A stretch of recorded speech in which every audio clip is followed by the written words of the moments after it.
Vince and Kat and James is a film under Star Cinema which was directed by Theodore Boborol. It stars Joshua Garcia, Julia Barreto, and Ronnie Alonte. It is one of the official finalists for this year's Metro Manila Film Festival, and it is based on the Facebook series written by Queen Ellie. To be honest, hindi ko nagustuhan yung trailer. Tapos kasi parang ang layo dun sa Facebook series na talagang sinubaybayan at binasa ko ng ilang linggo, ilang buwan. Tapos parang hindi naman ako super fan ni Julia, hindi rin ako believe kay Ronnie Alonte, tapos si Joshua Garcia, hindi ko rin siya gusto nung nag-PBB siya. But then, syempre, dahil Star Cinema siya, gusto kong bigyan ng chance. And dahil mahal ko yung pelikulang Pilipino, gusto kong tingnan kung paano nila isasabuhay itong magandang kwento na ito. So let's start with, the totality of the film for me is superb. Gustong gusto ko yung yung approach ng director.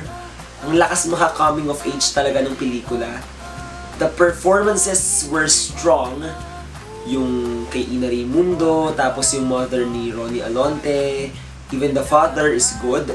Tapos, itong gumanap na mother ni Julia Barreto, and the father din, they were all good. Wala akong pwedeng masabi sa kanila. Maurice Racal is a surprise, kasi for me, talagang scene stealer siya. Halos lahat ng mga eksena niya well applauded and talagang nag-cheer yung mga tao. Sobrang kikay, sobrang, alam mo yun, hindi yun yung Maris na nakita ko sa PBB noon. Sobrang laki ng in-improve ng personality niya and kitang-kita mo na talagang nag-devote siya ng time. Although, role-wise, yung role naman niya is kaedad lang niya, ganyan. Pero, yung atake niya kasi sa eksena, talagang matatawa ka talaga sa kanya. She was really effective and pwede kong sabihin na siya na ang next best friend ng bayan sa mga pelikula at teleserye. Ronnie Alonte is good for a newcomer. Magaling naman siyang magpakilig.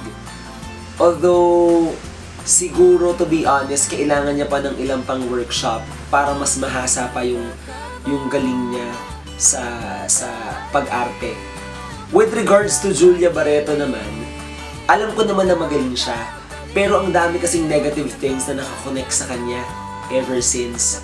Yung issues niya sa father niya, tapos yung negative image niya na suplada, maldita. But then, ang batang ito talagang nakita ko sa kanya na minana niya yung galing ng mga Barreto sa pag-arte.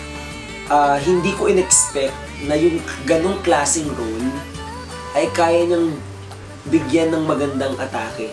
Never in my dreams. Kasi parang ang nakikita ko lang lagi sa kanya is social, na bitch, kontrabida. Ganon lang yung mga roles na ina-aspire ko for her.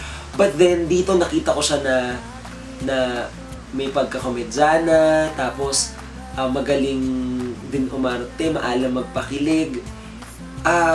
She was a revelation and I think ito yung niche niya. Sana magtuloy-tuloy yung mga ganitong klase ng proyekto kasi ang lakas makabango ng image. Siguro, dagdag points na talagang sobrang ganda niya. Wala man lang akong nakitang eksena kahit isa na pangit siya. I mean, she was effortlessly beautiful and sobrang galing niya sa pelikulang ito. Joshua Garcia, for me, is the star of this film. Ang lakas kasing ng connection na na-build niya sa akin, siguro dahil nakaka-relate ako sa experiences niya. Parang for me, he is the next acting gem ng cinema. Di ba lagi siya nako-compare kay John Lloyd? Dun sa pelikula nila ni Catherine and Daniel, this year lang din. Magaling siya doon kahit very limited yung airtime na binigay sa kanya. Mapapansin mo siya. This time, hindi siya nang disappoint. sobrang galing niya sa lahat ng eksena niya. Meron lang isang eksena doon na yung nag-away-away na si Julia, si Ronnie, at saka si Joshua. Tapos parang nagkaroon na ng big reveal. Nung nagkaroon na ng big reveal, parang si Joshua, naiiyak siya.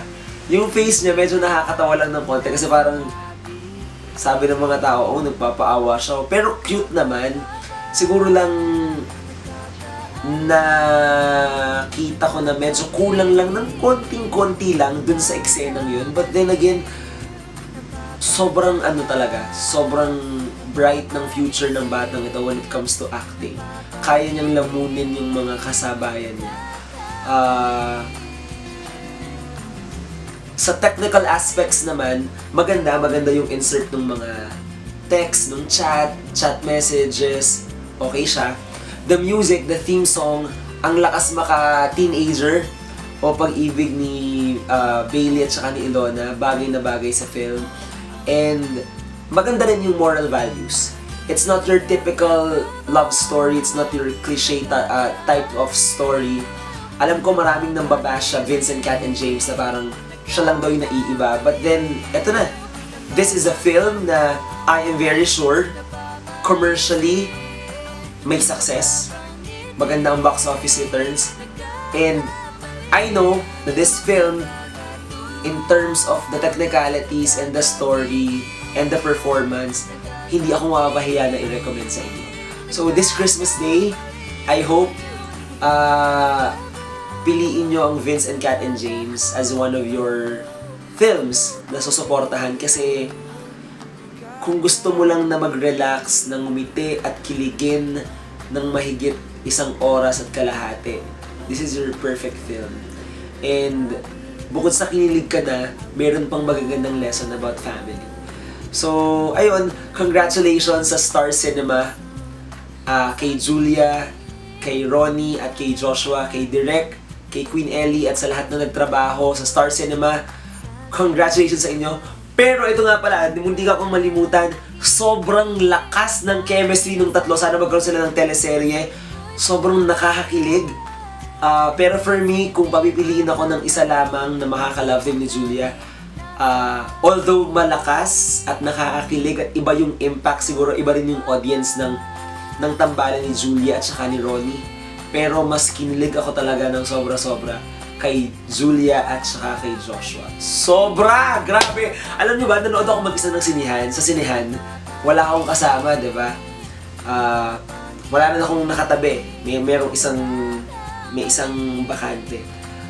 Oh, gusto ko ng manghampas. Gusto ko na rin makisigaw sa kanila. Nahihiya lang ako, pero grabe ang kilig factor ng pelikulang ito. Times 10. So, huwag niyo pong palambasin, lalo na't mayroong ruling ngayon ng MMFF, tama?